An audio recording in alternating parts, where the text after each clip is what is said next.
നമസ്കാരം, മലയാളി വാർത്ത ഇൻസൈഡിലേക്ക് സ്വാഗതം. അടുത്ത തെരഞ്ഞെടുപ്പ് നടക്കുമ്പോൾ ആരായിരിക്കും കേരളത്തിലെ മുഖ്യമന്ത്രി എന്ന ചർച്ചകൾ സജീവമാകുമ്പോൾ പലരും ഇപ്പോഴും വിശ്വസിച്ചിരിക്കുന്നത് മുഖ്യമന്ത്രി അത് പിണറായി വിജയൻ തന്നെ ആയിരിക്കും എന്നുള്ളതാണ്. എന്നാൽ അതിലധികം സാധാരണക്കാരായ ജനങ്ങൾ പറയുന്നത് എന്തായാലും ആ ഒരു അബദ്ധം നമ്മൾ ഇനി കാണിക്കുകയില്ല എന്നുള്ള മട്ടിലുള്ള പ്രതികരണങ്ങൾ നടത്തുന്നത് നമ്മൾ ഇതിനു മുൻപും പലകുറി കണ്ടിട്ടുള്ളതാണ്.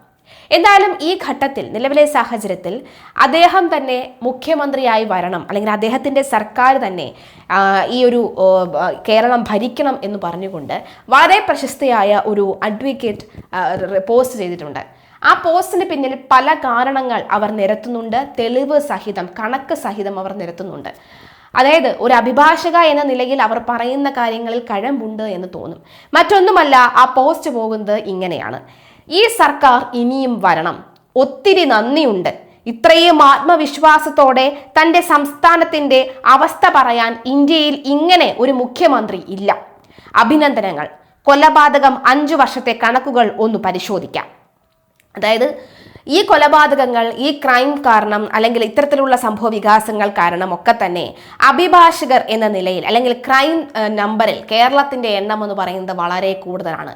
അഭിഭാഷ സമൂഹത്തിന് തന്നെ ഇത് അവരുടെ ജീവൻ മുന്നോട്ട് കൊണ്ടുപോകാൻ ഇതിൽ സർക്കാരിന് വലിയ നന്ദി എന്നാണ് പറയുന്നത്. എന്തായാലും നമുക്ക് ആ കണക്കുകൾ ഒന്ന് പരിശോധിക്കാം. ആദ്യം ഈ പോസ്റ്റിൽ പറയുന്നത്: ഈ സർക്കാർ ഇനിയും വരണം, ഒത്തിരി നന്ദിയുണ്ട്, ഇത്രയും ആത്മവിശ്വാസത്തോടെ തന്റെ സംസ്ഥാനത്തിന്റെ അവസ്ഥ പറയാൻ ഇന്ത്യയിൽ ഇങ്ങനെ ഒരു മുഖ്യമന്ത്രി ഇല്ല, അഭിനന്ദനങ്ങൾ, കൊലപാതകം 5 വർഷത്തെ കണക്കുകൾ. 2020 306 കൊലപാതകങ്ങളാണ്, 2021 337, 2022 334, 2023 352, 2024 335. അതുപോലെ തന്നെ 2025 അതായത് നവംബർ വരെ മാത്രം 305 കൊലപാതകങ്ങളാണ് നടന്നിരിക്കുന്നത്. അതിൽ ഡിസംബറിൽ വേറെ കണക്കുണ്ടാകും, അത് ഇതുവരെ അപ്ഡേറ്റ് ചെയ്തിട്ടില്ല. ക്രൈം ടൈപ്പ്: റേപ്പ് 2020 1880 ആണെങ്കിൽ അത് 2025 ആയപ്പോഴേക്കും 2735 കേസുകളായി ഉയരുകയാണ്. 2024 അത് 2901 ആയിട്ട് മാറിയിരുന്നു. 2023 2562, 22 2518 എന്നിങ്ങനെയാണ് റേപ്പ് കേസുകൾ പോകുന്നത്.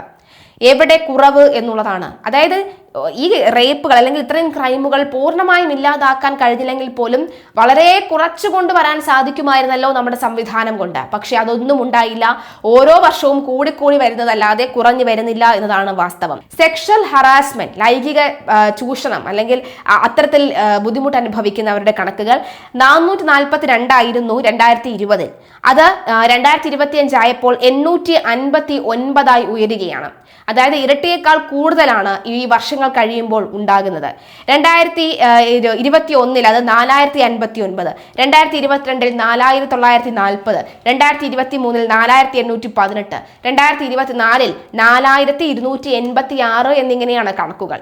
ഇനി ഹസ്ബൻഡ് വഴിയോ അല്ലെങ്കിൽ മറ്റടുത്ത ബന്ധുക്കൾ വഴിയോ ഒക്കെ തന്നെ ഈ ശാരീരികമായി പീഡനം അനുഭവിച്ച അല്ലെങ്കിൽ മാനസികമായി പീഡനം അനുഭവിച്ച കേസുകൾ നോക്കുകയാണെങ്കിൽ 2020 അത് 2707, 2021 4997, 2022 4998, 2025 3786 എന്നിങ്ങനെയാണ് കണക്കുകൾ പോകുന്നത്. ഇനി തട്ടിപ്പ്, അതുപോലെ തന്നെ മറ്റ് ക്രൈമുകൾ നോക്കാം. 2020 2418 ആയിരുന്നു, എന്നാൽ 2025 ആയപ്പോഴേക്കും അത് 3550 ആയി. ഇതേ വർഷം തന്നെ സർക്കാർ ഭരിച്ചിരുന്ന മറ്റു വർഷങ്ങളിലെ കണക്ക് പരിശോധിച്ചാൽ 3119, 3943, 4686, 5249 എന്നിങ്ങനെയാണ് കണക്കുകൾ പോകുന്നത്. ഇനി റോബറി: 2020 610 ആണെങ്കിൽ 2025 ആയപ്പോൾ 514. ഇനി ഇതേ കാലയളവിൽ തന്നെയാണ് മറ്റ് വർഷങ്ങൾ പരിശോധിക്കുകയാണെങ്കിൽ 780, 821, 884, 731 എന്നിങ്ങനെയാണ്. അങ്ങനെ ഈ ഒരു കണക്ക് പരിശോധിക്കുമ്പോൾ സത്യത്തിൽ ഈ അഭിഭാഷകന്മാർക്ക് കോളാണ് എന്നാണ് അവർ പറയുന്നത്. ഒരിക്കൽ പോലും നമ്മൾ അങ്ങനെ കരുതുന്നില്ല, പക്ഷെ അപ്പോഴും ഈ കണക്കുകൾ അത് സത്യം വിളിച്ചു പറയുന്ന കണക്കുകളാണ് എന്ന് പ്രത്യേകം എടുത്തു പറയുന്നുണ്ട്. സൂയിസൈഡ് കേസുകൾ: ഒരു വർഷം 10,000-ൽ പരം സൂയിസൈഡുകൾ. 2023 മാത്രം ഏതാണ്ട് 11,000 ആളുകളാണ് സൂയിസൈഡ് ചെയ്തിട്ടുള്ളത്.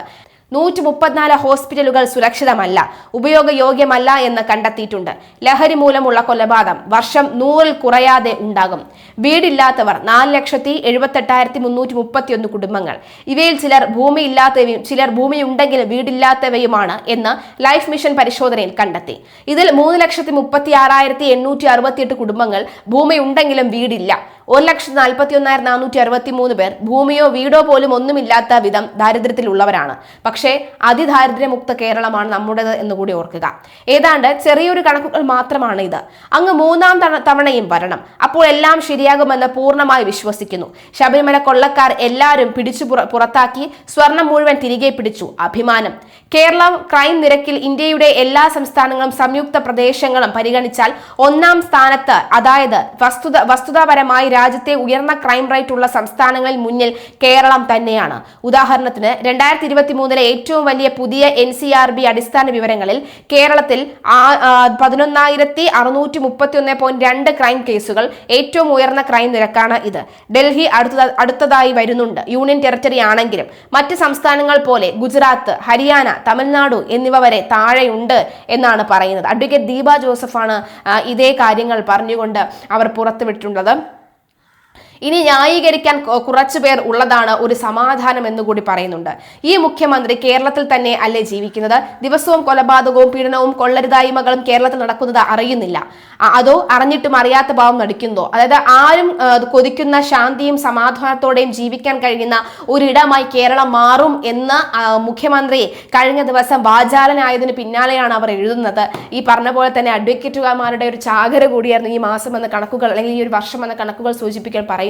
ആ ഒരു രീതിയിൽ അല്ലെങ്കിൽ പോലും, പോസ്റ്റുകൾ ആ ഒരു രീതിയിൽ അല്ലെങ്കിൽ പോലും അത്തരത്തിൽ നമുക്ക് വ്യാഖ്യാനിക്കാൻ സാധിക്കുന്നു. കാരണം അങ്ങനെ തകർന്ന് അല്ലെങ്കിൽ നട്ടലില്ലാത്ത വാഴപ്പിണ്ടി ഇരിക്കുന്ന, അല്ലെങ്കിൽ വാഴപ്പിണ്ടി ആണ് നട്ടലായി മാറിയിരിക്കുന്ന ഒരു ആഭ്യന്തര വകുപ്പായി മാറിയിരിക്കുന്നു നമ്മുടെ സംസ്ഥാനത്തിലുള്ളത് എന്നാണ് ഈ കണക്കുകൾ വിളിച്ചു പറയുന്നത്.